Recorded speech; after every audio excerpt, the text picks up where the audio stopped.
लेकिन हम केहू के दोष नहीं दे सकत। हम आखिर बताई हम एगो अभिनेता है, कलाकार है, हम नेता तो है ना। हम के करे के दोस्ती, दोस्त दी अनाज के की दोस्त दी समाज के करा के दोस्त दी अनाज के की दोस्त दी समाज के, गैस के दी की प्याज के। देखिए इंसान में एक बात बताएं आपसे, वो ट्रेन गलत नहीं होती है जो लेट होती है, वो सवारी गलत होती है जो उस पर सफर करती है। हमें अपने आप को समझना तो पड़ेगा ना। हम अपने बच्चों की भविष्य तय नहीं कर सकते। हमें अधिकार तो मिलता है, तो कम से कम हम उस अधिकार के साथ हम अपने ऐसे इंसान को चुने जिससे हमारा भला हो सके। आज अगर यहाँ फिल्म सिटी बन जाए तो मुझे लगता है कि खेसारी लाल यादव यूपी में शूट करने जाते हैं, वहां पे कम से कम 60 से 70 लाख रुपया भैया प्रोड्यूसर और डायरेक्टर यूपी सरकार को दे के आता है। वहां कम से कम 300 लोगों को रोज रोजी मिलेला, रोज कलाकार रोजी पैदा होले, रोज कलाकार काम करेले। लेकिन बिहार सरकार के कोनो चिंता नहीं है। ये बताई खेसरिया चाहे जितना भी संपत्ति बनौले बा बॉम्बे में बनौले बा, अगर वह चीज बिहार में रही तो खेसरिया का सारा संपत्ति बिहार में रही ना, हम अपना परिवार के अपना भाई लोगों के साथ रहते तो हमके भी तकलीफ होला, हमके भी अच्छा ना लगे कि हम दूसरा शहर में जाके दूसरा राज्य में जाके दुगो रोटी कमाता नहीं।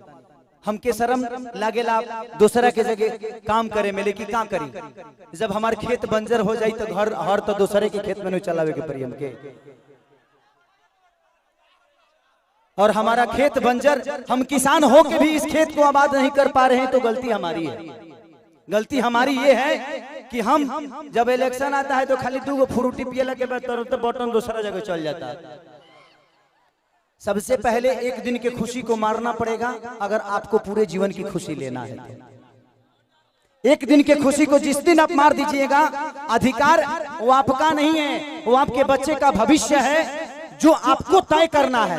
पैदा करना ही बच्चों का भविष्य नहीं होता, शिक्षा देना ही भविष्य नहीं होता।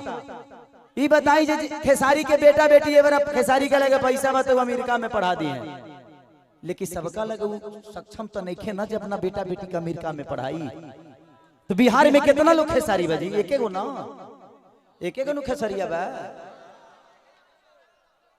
ये बताई जाए आज भी हमारे बिहार के नेता हैं, यूपी के नेता हैं, सबके अपने बच्चे कोई अमेरिका में पढ़ता है, कोई लंदन में पढ़ता है, कोई मॉरिशस में पढ़ता है। किसी किसान का बेटा कहाँ पढ़ने जाता है? क्योंकि उसकी क्षमता नहीं है। क्योंकि इन लोगों ने अगर यहीं पे स्कूल दिया होता तो इनके भी बच्चे यहीं पे शिक्षित हो जाते। लेकिन इन्होंने जब अपने बच्चे का भविष्य तय नहीं किया तो हमारे बच्चों का भविष्य तय कहाँ से कर पाएंगे?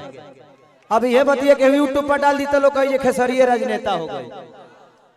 अब हम अपन दुखों ना कह सकीले। अच्छा हम नाजायज बोलते हैं चाचा।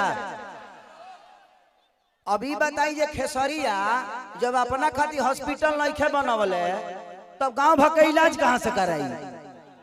तो जब ये हमारे नेता अपना इलाज कराने के लिए एम्स में जाते हैं, हमारे नेता अपना इलाज कराने के लिए बॉम्बे जाते हैं, विदेश जाते हैं, तो ये बताइए जब ये अपने इलाज के लिए अस्पताल नहीं खुलवाए तो हमारे इलाज के लिए कहां से खुलवा पाएंगे? मेरी उम्र आज 28 से 30 वर्ष की हो गई। 30 वर्ष से हो सकता है 5 वर्ष बाद मुझे होश आ गया होगा। 25 वर्ष से तो ऐसा ही देख रहा हूं कि हमारा बिहार में बदलाव कुछ नहीं हुआ है। दारू बंद हुआ है तब वो मिलिए रहा है। इसमें दोष हम सरकार को नहीं देंगे क्योंकि हमारे पास रोजी नहीं है। हम अपनी रोजी ढूंढते हैं, वो चाहे हमें नशा में मिले या बुराई करके मिले या किसी का मर्डर करके मिले। हमारे पास अगर रोजी होती, हमारे पास काम होता, हमारे पास किसी का विश्वास होता तो शायद आज हम भी बेकार नहीं होते। किसी फैक्ट्री में अपने ही जिला में, अपने ही गृह जिला में, अपने ही घर में काम करते। तो जब इंसान बेकार होता है तो वो गलत काम करता है। तो गलत काम तभी होता है जब इंसान फुर्सत में होला। एक गलत काम हो तारा टाइमे ना मिले। अच्छा बताओ तार गेहूं के दंवरी आई तो तू दूसरे के टिकोड़ा तुरे जीवो, तू अपन गेहूं दई बना। तो जब हमारे पास अपना वर्क होता, हमारे पास फैक्ट्रियां होती, तो आज हमारे भी घर की औरतें अपने पति के साथ रहती। ये अपने पति के लिए तरसती नहीं कि होली में आएंगे तो दीपावली में आएंगे। आज हम अपने बच्चों के साथ होली मनाते, दीपावली मनाते, हमें दीपावली मनाने के लिए किसी का परमिशन लेना पड़ता है, किसी से लेटर देना पड़ता है कि सर हमको जाना है अपने बीबी के पास, छठ आ गया है। तो हमें तो त्योहार मनाने की भी आजादी नहीं मिलती है। ऐसे राज्य में हम पैदा हो गए हैं। हमें ऐसे राज्य से नफरत नहीं है, लेकिन यहाँ के सिस्टम से मुझे नफरत है कि यहाँ के सिस्टम हमें कहीं का नहीं छोड़ा, कहीं ले ही नहीं गया। इनका एक ही काम है कि जब बाढ़ आई ना, इलेक्शन के बाढ़ में इलो रोज मिली। अगर इलेक्शन बा यहाँ बाढ़ आई कि चिवड़ा खात खात पेट मॉल हो जाए, खूब खाए बरवा चिवड़ा। लेकिन यही इलेक्शन बीतते ही एक भी आदमी, हाँ, जो आपके दर्दों को समझता है, मैं किसी राजनेता पे उंगली नहीं उठा रहा हूं, मैं सिस्टम पे बात कर रहा हूं। मुझे दुख होता है ऐसे देख के। इस जमीन को देखा तो मैं अपने अखिलेश बाबा से बोल रहा था एक बात कि बाबा इतनी अच्छी जमीनें हैं, ऐसे ही जगह पे हम शूट करने जाते हैं तो वहां फिल्म सिटी बन गया है। यही जंगल मुझे मिलती है मैं जब शूटिंग करने जाता हूं, तो इससे कुछ वीआईपी नहीं मिलता है, लेकिन हमें वहां मिलता है क्योंकि वहां के सिस्टम ने उस जगह को बनाया है। व्यवस्था तो हमनी के बनावे के पड़ी। साल अच्छा 5 साल में एक बार मौका मिला, वो करो में हमनी के फ्रूटी पे घा जाइले से तो कहां से व्यवस्था के दे दी। हमें अपने आप को बदलना पड़ेगा। आपको बदलने के लिए आपको अपने आप को बदलना पड़ेगा, तब सिस्टम बदलेगा। क्योंकि